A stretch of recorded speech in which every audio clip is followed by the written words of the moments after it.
This lesson picks up where the previous lesson stopped and will focus on setting the final hand of the cross choke. Each phase of the choke will have different weight distributions, base, and problems that I will encounter. Once I've secured my lead hand in and postured with all of my weight on my forearm, I will move both my head and arm to the opposite side of his head for base.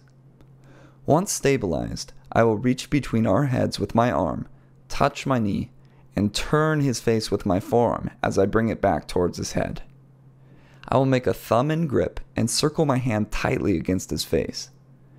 To help me regain some posture as I am circling my second hand, I push up off the mat with both of my hands.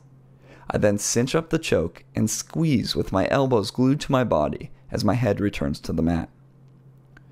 Just about the time you are working to secure the thumb in grip, expect your opponent to give you one last aggressive attempt at an escape. If the escape is half-hearted, insist with your base using your head and just keep working for the choke.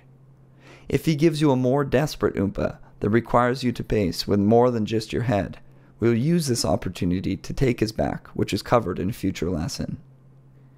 If when you secure the choke and your opponent is able to reverse the position, hold the choke and get the tap from the bottom. As with any choke, be certain that you're able to complete the choke before even squeezing at all. The last thing that I must be careful of is when I'm circling my hand across his face to finalize the choke. I must not let his hand come in between my forearm and his head as if he was answering the phone. Be sure to keep this space very tight, although you may end up hurting his ears a bit.